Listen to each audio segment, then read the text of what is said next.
L'esprit creuse pour savoir l'effet et la cause. Mais ce monde est un miroir, l'esprit ne peut que s'y voir, et l'énigme est close. Fouillant son problème ardu, au profond de l'onde, nuit et jour, l'œil est perdu, sonde. Mais un plomb perdu n'est point une sonde. Ignorant que pouvons-nous, mais cette impuissance ne tourmente que les fous.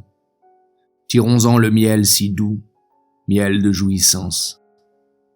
Donc, papillons folâtrons, de la plaine aux cimes, volons, demain nous mourrons. Et rions, demain nous irons voir les grands abîmes.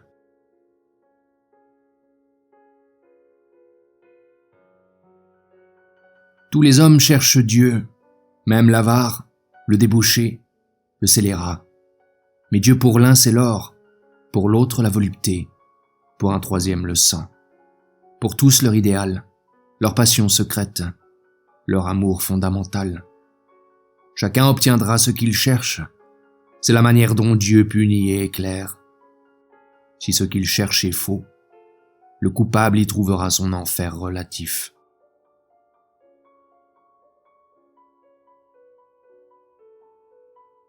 Savoir être prêt, grande chose, faculté précieuse et qui implique du calcul, de la fermeté, du coup d'œil et de la décision.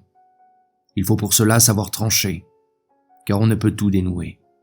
Savoir dégager l'essentiel des minuties qui l'enveloppent, car on ne peut tout mener de front.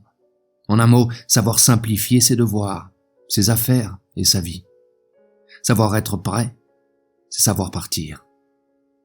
Il est étonnant combien nous sommes d'ordinaire enchevêtrés de 1001 empêchements et devoirs qui n'en sont pas, et qui nous empelotonnent néanmoins de leur fil d'araignée et entravent le mouvement de nos ailes.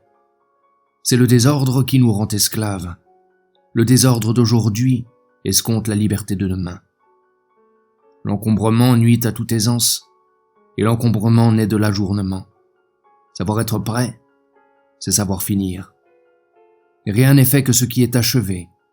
Les choses que nous laissons traîner derrière nous se redresseront plus tard devant nous et embarrasseront notre chemin.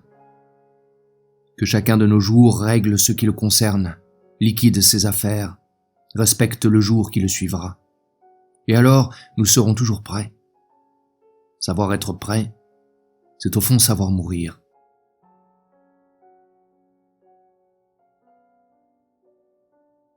Le temps des grands hommes s'en va.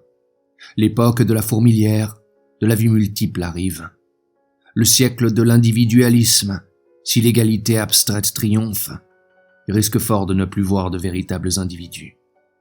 Par le nivellement continuel et la division du travail, la société deviendra tout et l'homme ne sera rien. Comme le fond des vallées s'exauce par la dénudation et l'affaissement des monts, les moyennes s'élèveront au détriment de toute grandeur. L'exception s'effacera.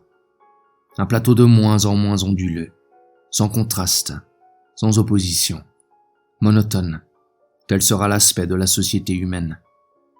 Le statisticien enregistrera un progrès croissant et le moraliste un déclin graduel. Progrès des choses, déclin des âmes.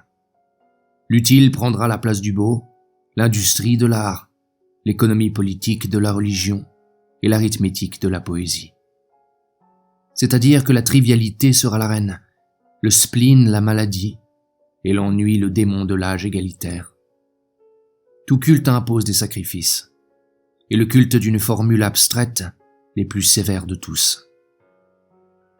Le matérialisme utilitaire, le bien-être aride et symétrique, l'idolâtrie nauséabonde de la chair et du moi, sont-ils toute la récompense promise au labeur de notre race?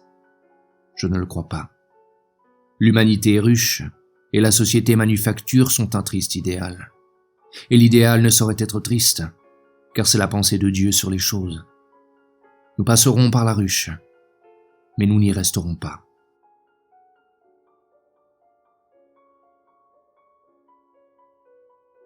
Il est des moments solennels dans notre vie intérieure où tout ce qui nous occupe, préoccupe, passionne et remplit d'ordinaire devient subitement à nos yeux frivole, puéril et vain.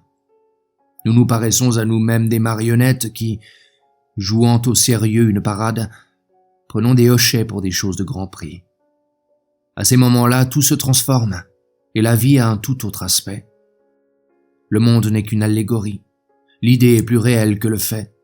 Les contes de fées, les légendes, sont aussi vrais que l'histoire naturelle, et plus encore, car ce sont des emblèmes plus transparents. La seule substance proprement dite, c'est l'âme. Qu'est tout le reste? Ombre, prétexte, figure, symbole et rêve. Immortelle, positive, seule parfaitement réelle est la conscience. Le monde n'est qu'un feu d'artifice, une fantasmagorie sublime, destinée à égayer l'âme et à la former. Ces moments sont plus ou moins rares suivant les individus et leur tendance au recueillement. Ces instants sont augustes. Ils sont le tête-à-tête de l'homme avec l'infini et l'éternel. Il se fait alors en nous un grand silence, effrayant comme le calme de l'océan qui laisse plonger le regard en ses abîmes insondables. Ainsi le silence de la vie nous laisse voir en nous des profondeurs à donner le vertige, des besoins inextinguibles, des trésors de souffrance et de regret. Viennent les tempêtes, est-on tenté de s'écrier, elles agitent moins la surface de ces ondes aux secrets terribles.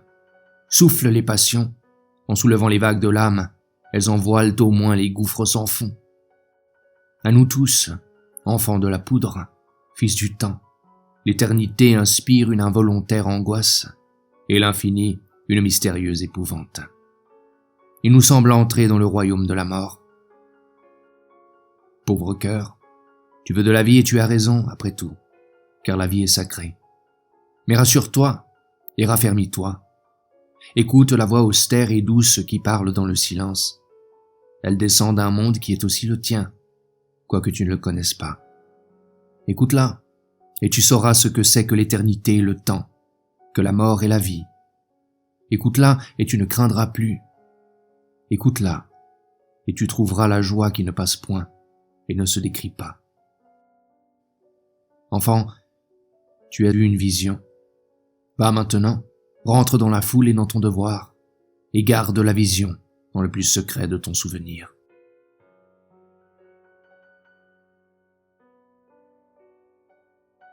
Les actes les plus insignifiants dans notre intention peuvent, par des ricochets imprévus, devenir les plus importants de notre vie.